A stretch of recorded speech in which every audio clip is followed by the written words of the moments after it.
Magandang gabi po. Ako nga pala si Rodel. Gusto ko lang ibahagi ang kwentong ito na nangyari noong taong 1977 sa isang liblib na baryo sa probinsya ng Capiz. Ang mga pangyayaring ito ay hinding-hindi ko malilimutan dahil personal ko itong nasaksihan. Sariwa pa sa alaala ko ang itsura ng baryo Arcangel.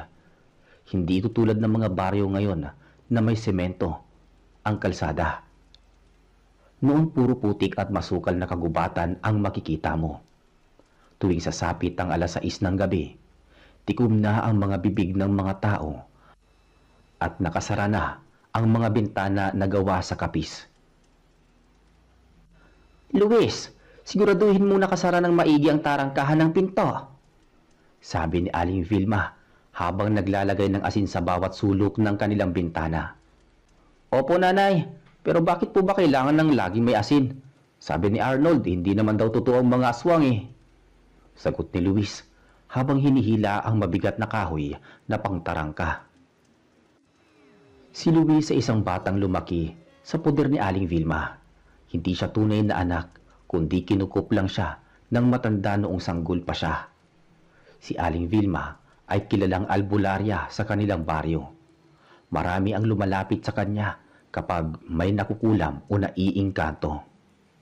Pero marami rin ang natatakot sa kanya dahil sa kakaiba niyang mga gamit sa loob ng bahay. Huwag kang makikinig kay Arnold, Luis. Bata pa yon at walang alam sa dilim ng gabi dito sa ating probinsya. Seryosong dagdag ni Aling Vilma habang tinitignan ang labas ng bintana kung saan tanaw ang malaking puno ng balite.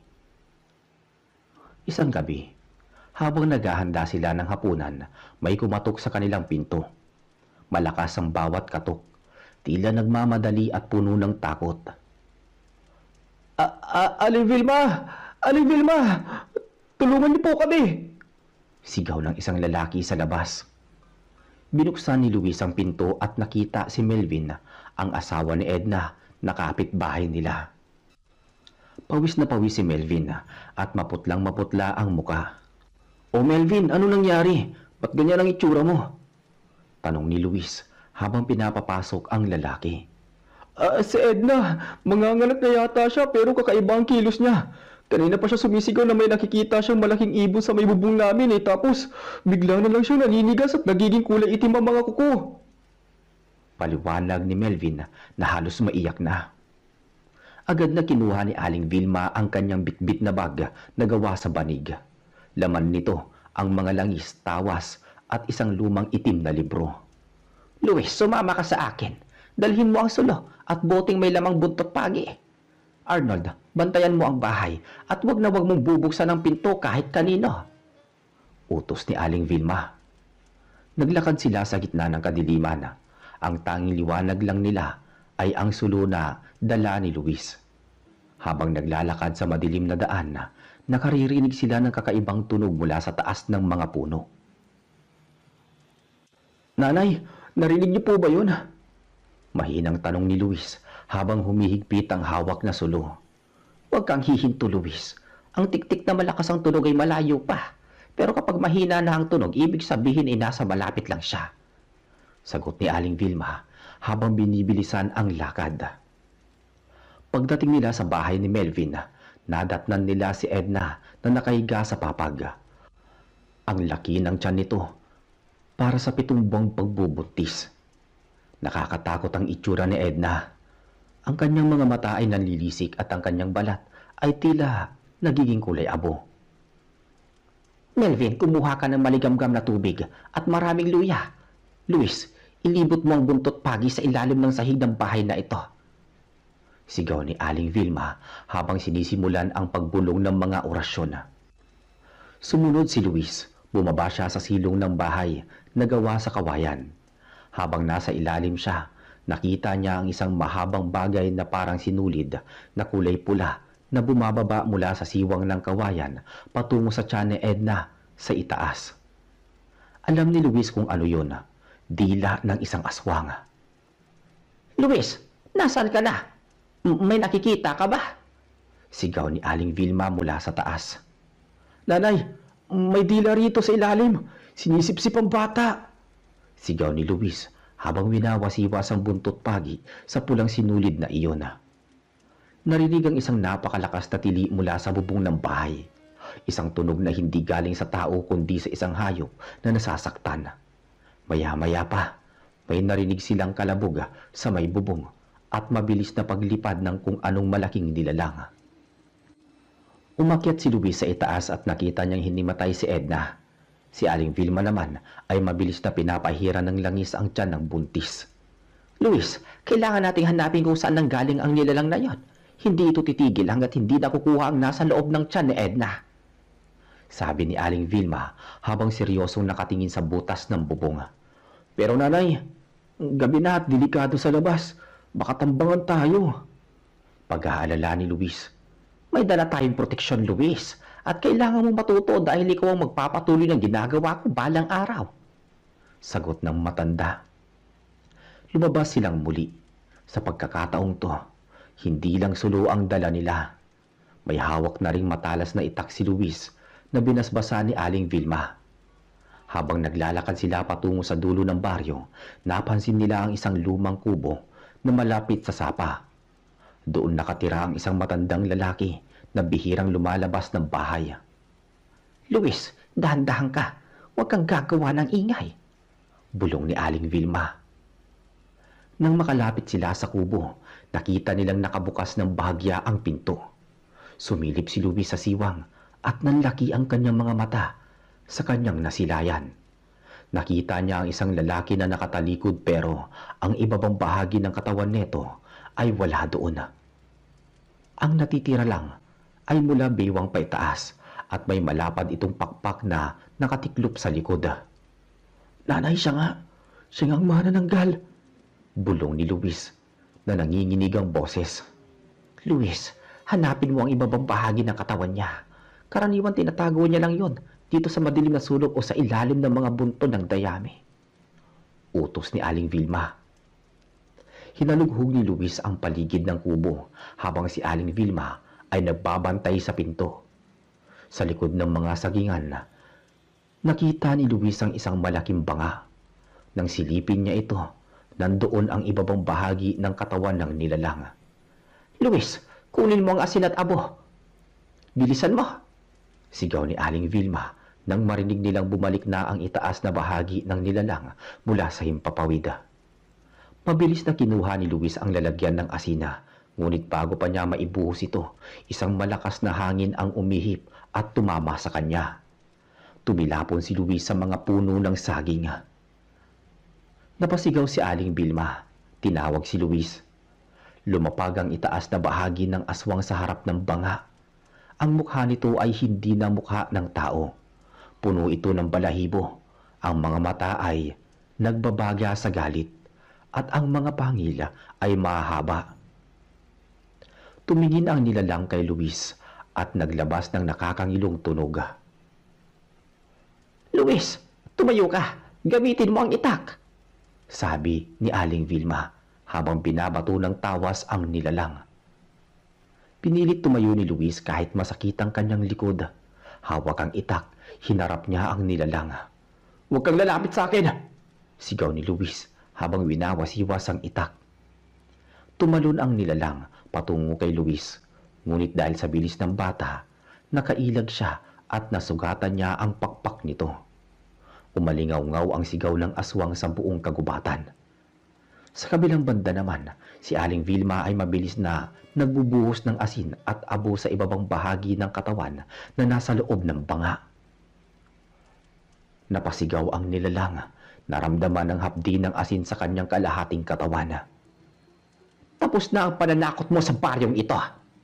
Sigaw ni Aling Vilma habang patuloy sa paglalagay ng asina. Ang nilalang ay unti-unting nanghina. Hindi na ito makabitaw o makasapi sa kanyang ibabang bahagi dahil sa bisa ng asin at abo.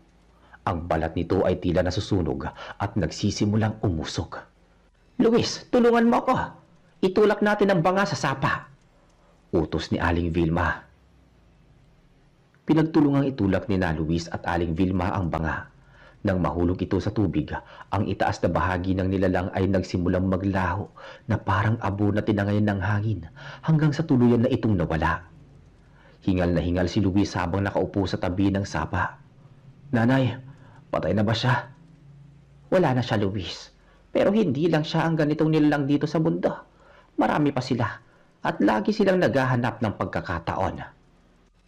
Sagot ni Aling Vilma habang pinupunasan ng pawis sa noo. Bumalik sila sa bayan ni Melvin. Nadatnan nilang gising na si Edna at maayos na ang pakiramdam neto. Ligtas ang sanggol sa kanyang sinapupunan. Nagpasalamat si Melvin ng luhod-luhod kina Aling Vilma at Luis. "Maraming salamat po, Aling Vilma. Salamat din, Luis. Utang namin sa inyo ang buhay ng aming mag-ina," sabi ni Melvin habang umiiyak sa tuwa. "Mag-iingat kayo simula ngayon, Melvin.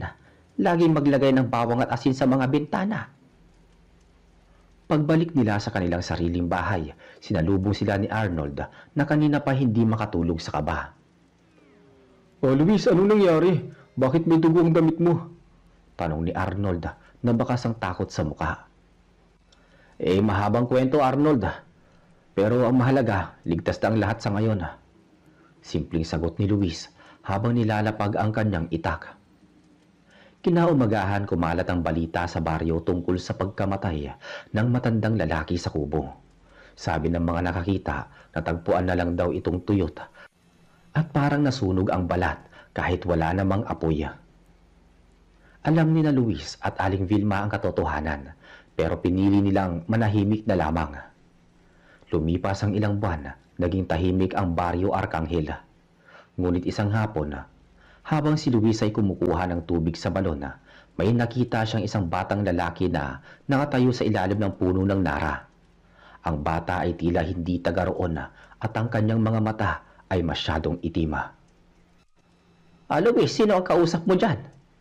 tawag ni Aling Vilma mula sa loob ng bahay. Wala po, nanay. May bata lang po rito," sagot ni Luis habang nakatingin sa bata. "Pumasok ka na dito, Luis. Papalubog na ang araw," sabi ni Aling Vilma na may himig ng babala. Nang lumingon si Luis uli sa puno, wala na ang bata. Ngunit sa putikan kung saan ito nakatayo, walang bakas ng paa ng tao kundi bakas ng malaking kuko ng ibon. Simula noon, naramdaman ni Luis na hindi pa tapos ang kanyang misyon. Marami pa siyang dapat matutunan kay Aling Vilma dahil ang kadiliman sa kanilang probinsya ay tila may sariling isip at laging nagmamasida. Isang gabi, habang nag-aaral si Luis ng mga orasyon sa ilalim ng lampara, narinig niya ang isang pamilyar na tunog sa kanilang bubong. Pero sa pagkakataong to, hindi lang isa ang naririnig niya. Parang marami sila at tila pinalilibutan ang kanilang bahay. "Nanay, naririnig niyo po ba yun?" tanong ni Luis habang dahan-dahang kinukuha ang kanyang itak. "Luis, ihanda mo ang mga langis. Mukhang may mga bisita tayo ngayong gabi," seryosong sabi ni Aling Vilma habang binubuksan ang kanyang lumang libro. Sino po ba sila, nanay?" tanong ni Luis. "Ang mga kamag-anak ng pinatay natin sa sapa. Naghahanap sila ng ganti," sagot ni Aling Vilma. Maya-maya, biglang nayanig ang buong bahay. Ang mga dingding na kawayan ay tila kinakamot ng matatalas na kuko. Si Arnold na naroon ay natutulog na. Biglang nagising at sumigaw sa takot. "Luis, may mukha sa bintana!"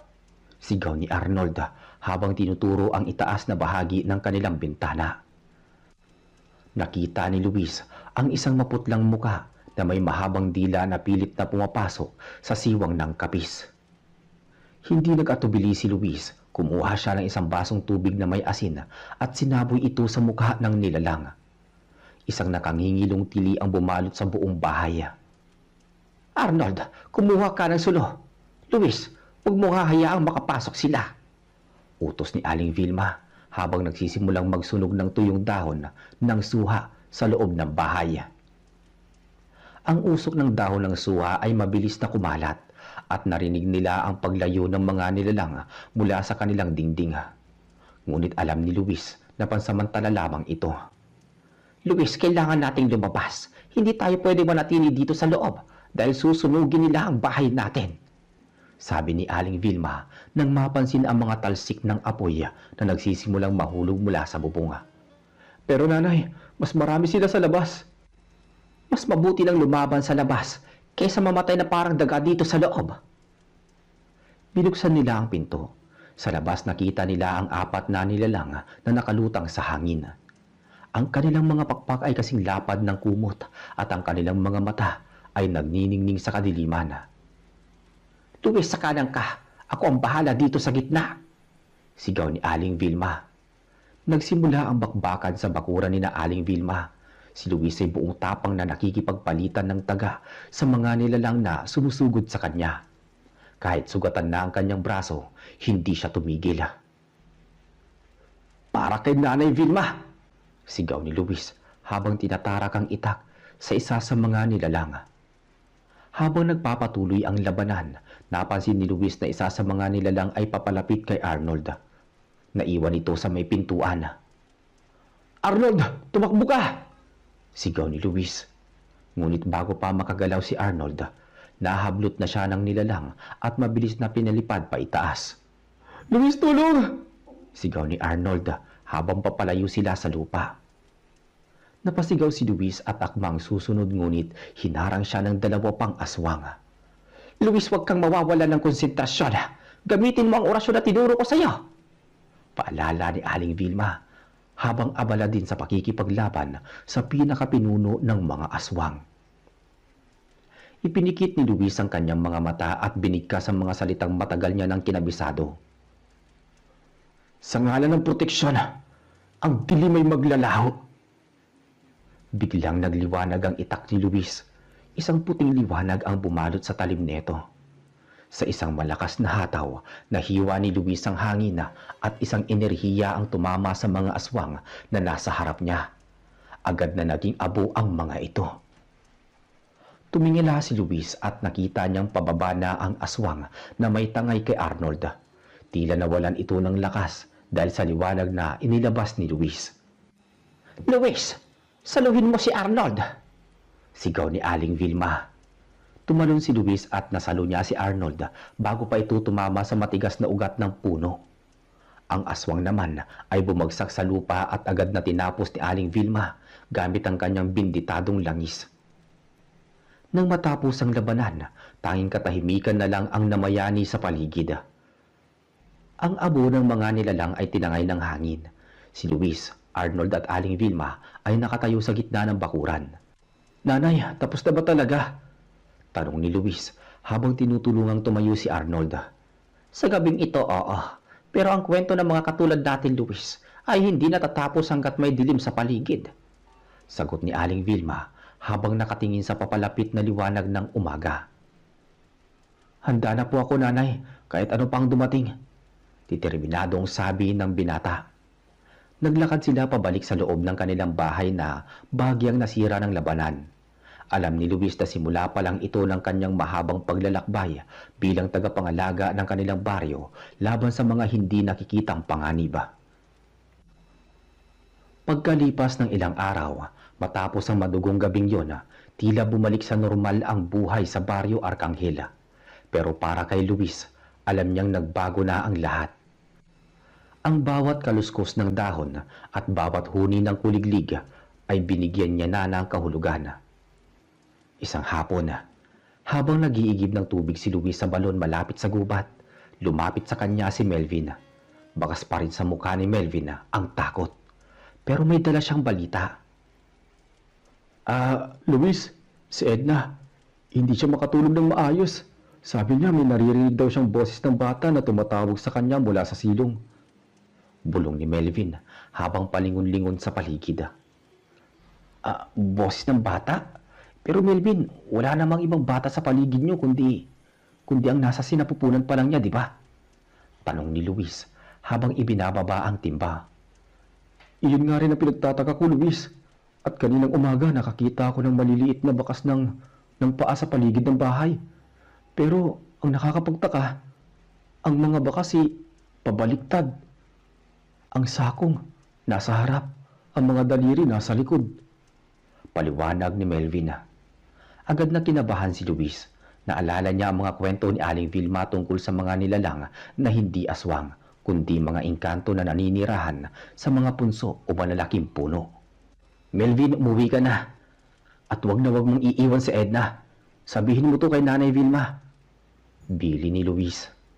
Pagdating sa bahay, nadatnan ni Luis si Aling Vilma na nag-aayos ng mga pinatuyong dahon ng makabuhay. Nanay Vilma, si Melvin. Nagpunta po rito. Mukhang maibang bumubulabog sa kanila. Pabaliktad daw ang bakas ng paa Ulat ni Luis. Itinigil ni Aling Vilma ang kanyang ginagawa at tumingin ng seryoso kay Luis. Iyan ay gawain ng isang daligmata o kaya ng isang malignong nagpapalit anyo. Luis, kailangan mo maghanda.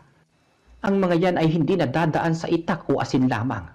Mas matalino sila kaysa sa mga aswang. Ano pong dapat nating gawin? Tanong ni Luis. Kailangan nating alamin kung ano ang kinuha o nagawa ni na Melvin para magalit ang mga tagalupa. Hindi sila lalapit ng walang dahilan. Sagot ni Aling Vilma. Kinagabihan nagtungo sina Luis at Aling Vilma sa bahay ni na Melvin. Habang naglalakad, napansin ni Luis na masyadong tahimik ang kagubatan. Wala man lang marinig na huni ng ibon o kuliglig. Tanging ang tunog lang ng kanilang mga hakbang ang umiingay.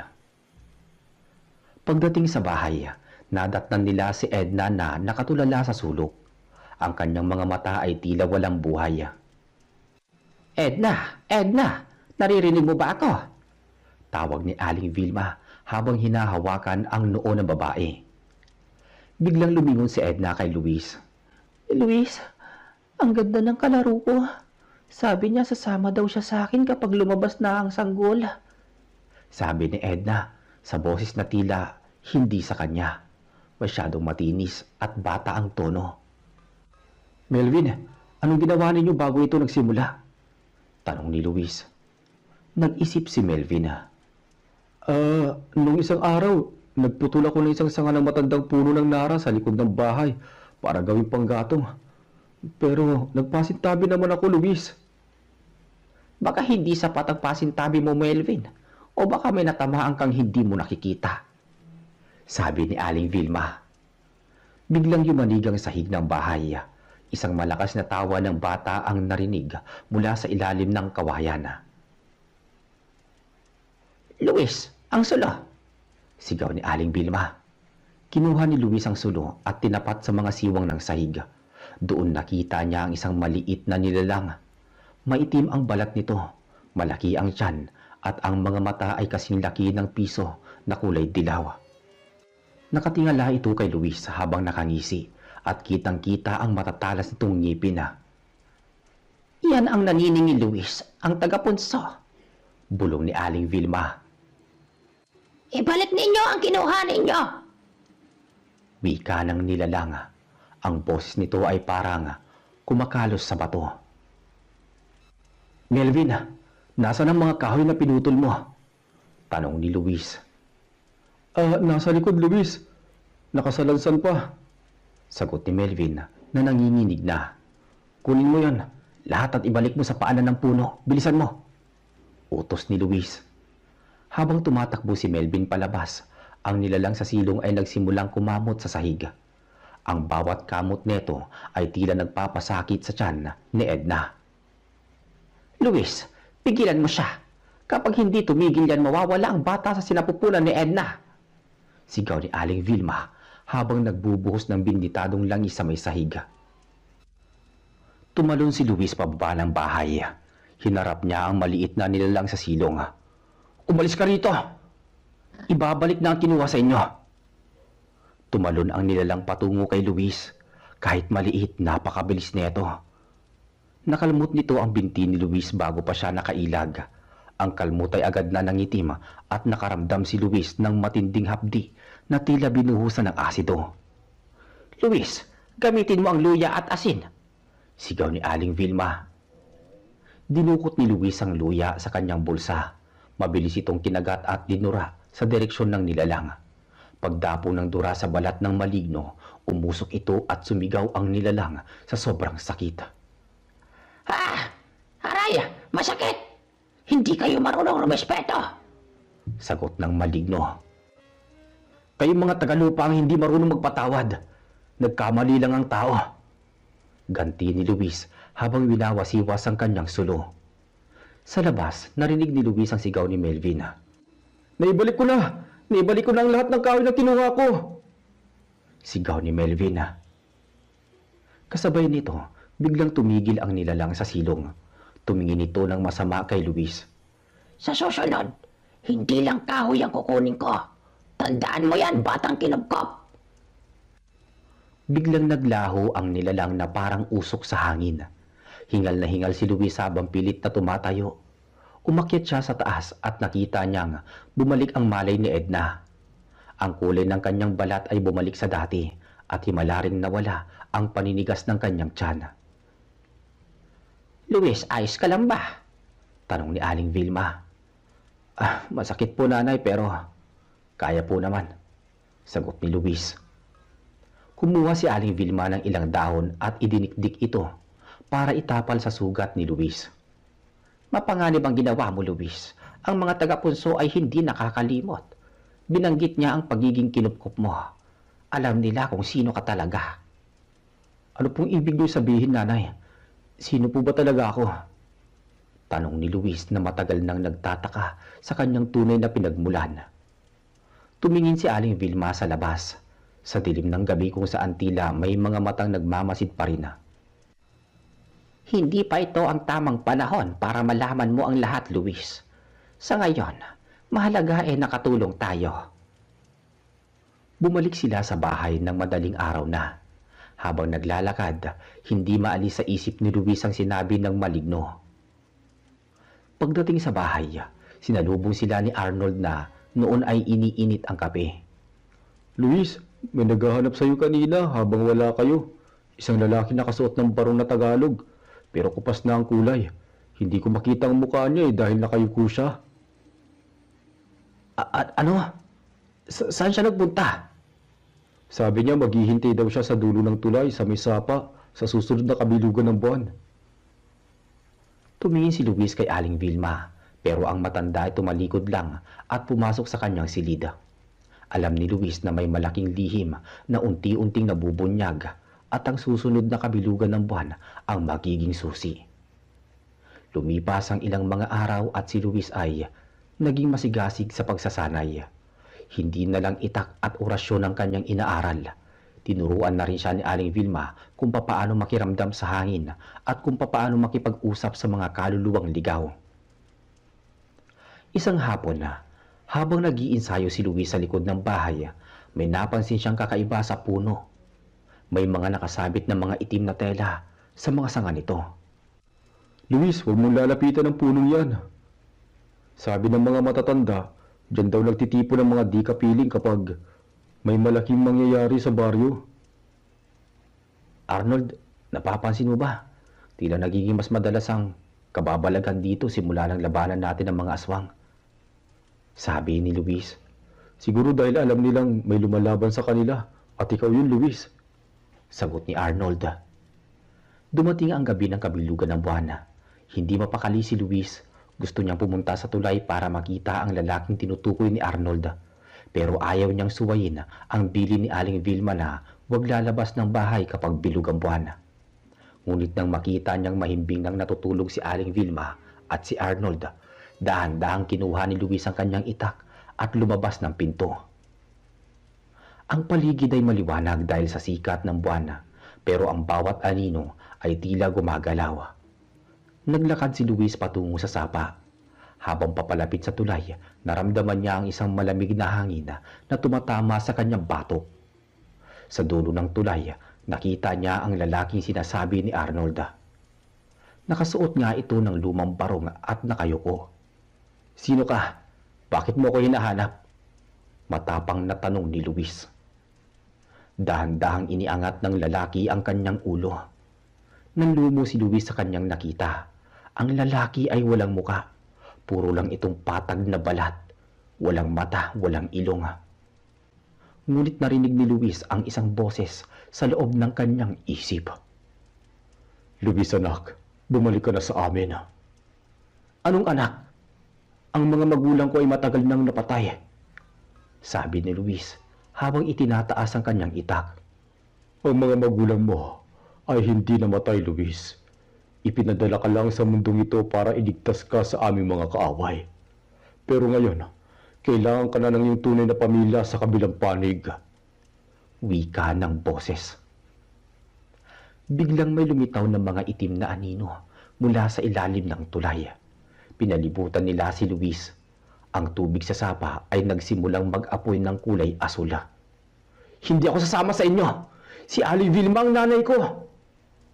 Sigaw ni Luis habang winawasiwas ang kanyang itak. Nagsimulang umatake ang mga nilalang.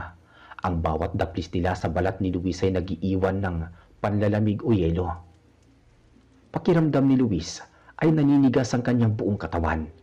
Sa gitna ng kaguluhan, isang malakas na sigaw ang narinig mula sa likuran. Luis, yumuko ka! Si Aling Vilma, hawak niya ang isang sulo na may kakaibang apoy na kulay lila. Isinabon niya ang ilang pulbos sa may hangin at biglang sumiklab ang paligid ng tulay. Umalis kayo! Hindi pa oras para makuha niyo siya! Sigaw ni Aling Vilma habang nagbabato ng mga tawas na may nakasulat na orasyon. Ang lalaking walang muka ay tumingin kay Aling Vilma. Vilma, alam mong hindi mo siya habang buhay na matatago.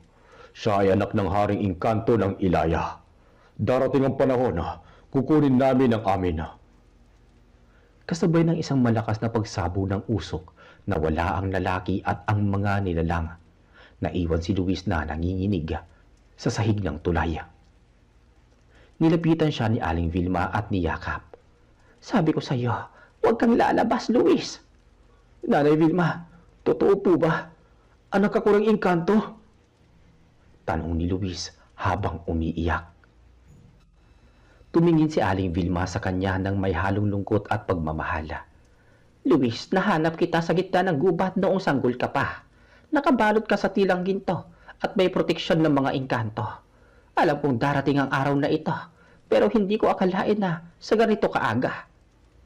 Kaya po ba marunong ako ng mga ganitong bagay? Kaya po ba hindi ako tinatablan ng ilang sumpa? Tanong ni Luis. Oo, Luis. Ang dugo mo ay hindi purong tao, pero ang puso mo, ang pagpapalaki ko sa iyo ay bilang isang tao. Iyan ang magiging kalakasan mo o kahinaan mo sa hinaharap. Paliwanag ni Aling Vilma. Bumalik sila sa bahay, pero alam ni Luis na hindi na magiging gaya ng dati ang lahat. Ang Baryo Arcangel ay hindi na lang basta baryo para sa kanya. Ito na ang hangganan ng dalawang mundo na pilit siyang hinihila sa magkabilaang panig. Lumipas pa ang buwan. Nanganak si Edna ng isang malusog na sanggol na lalaki. Pinangalanan nila itong Luisito bilang pasasalamat kay Luis. Pero sa likod ng saya, may banta pa rin nararamdaman si Luis. Isang araw habang naglalakad si Luis sa palengke ng bayan, may napansin siyang kakaibang mga tao. Nakasuot sila ng mga itim na kapa at hindi sila nagsasalita.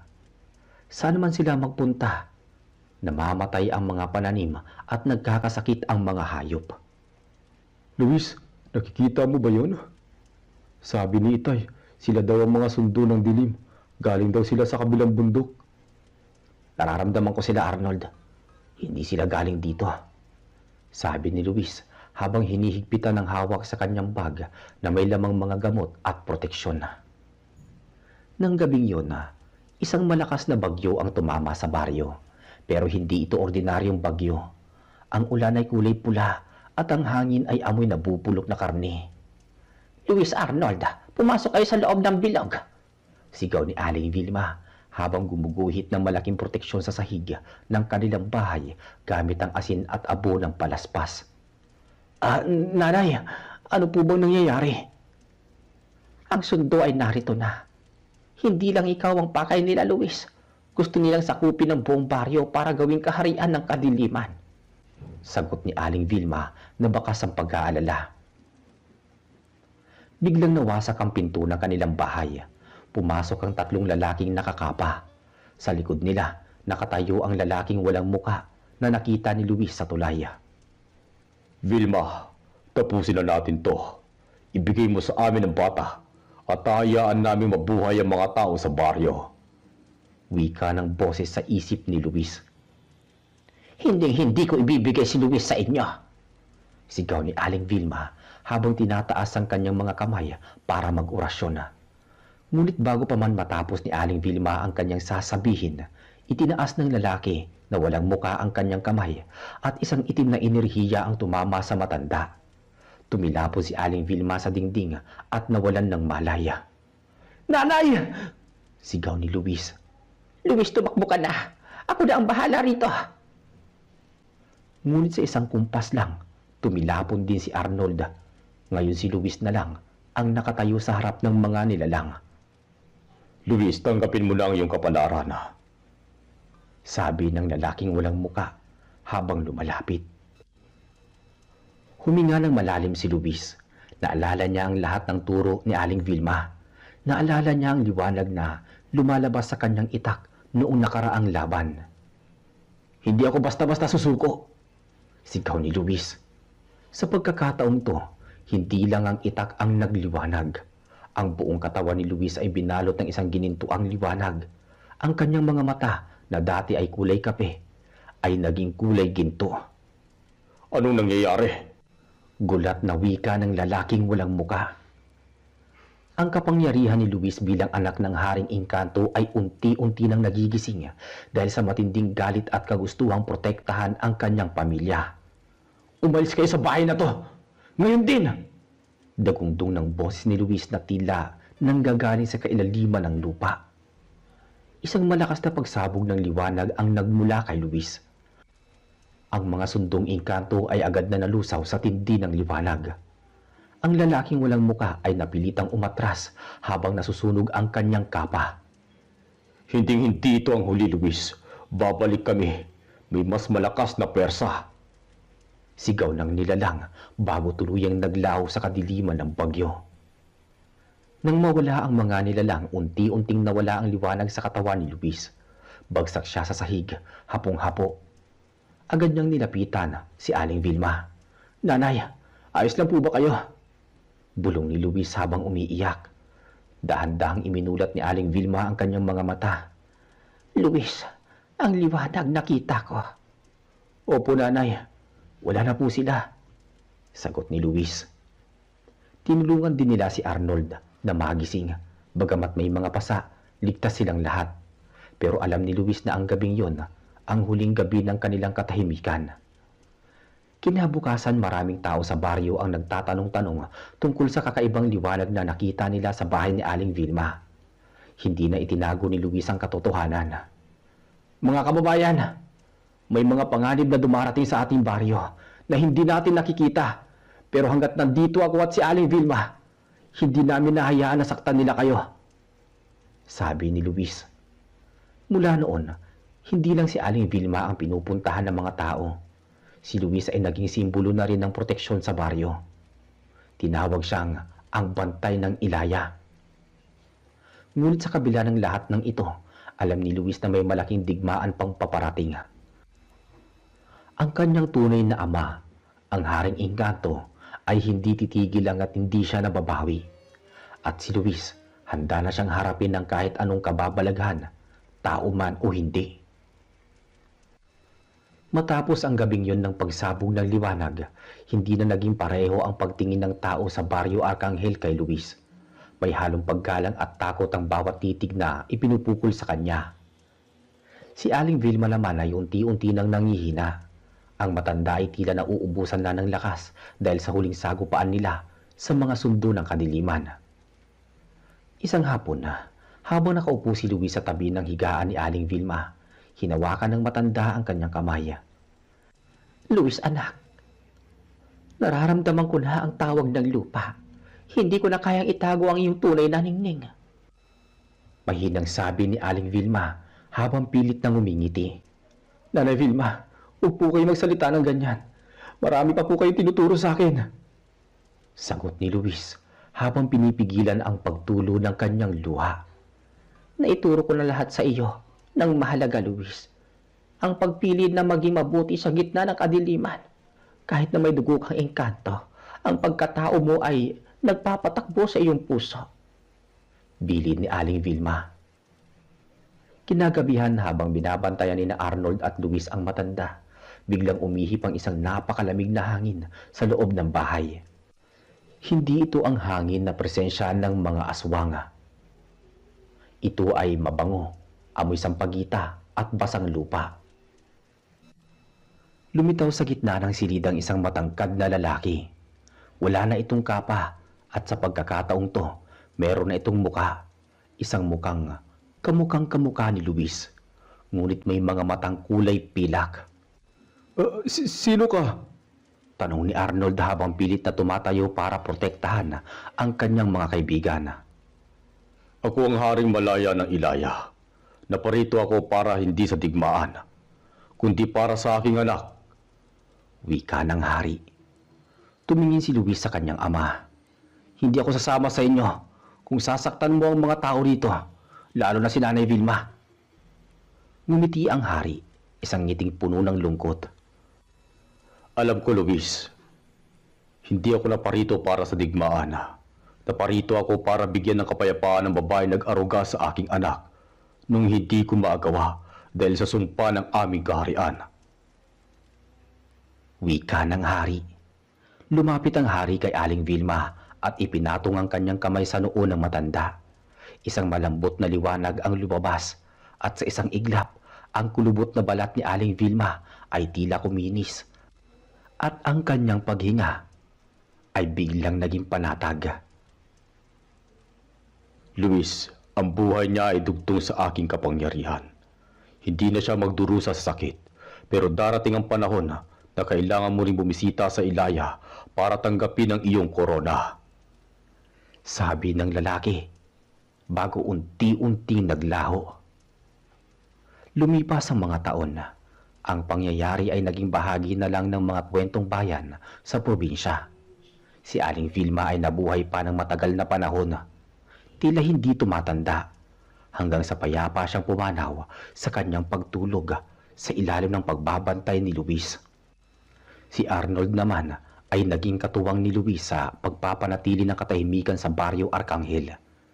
Sila ang naging takbuhan ng mga tao kapag may mga hindi mapaliwanag na pangyayari sa bukid o sa gubat.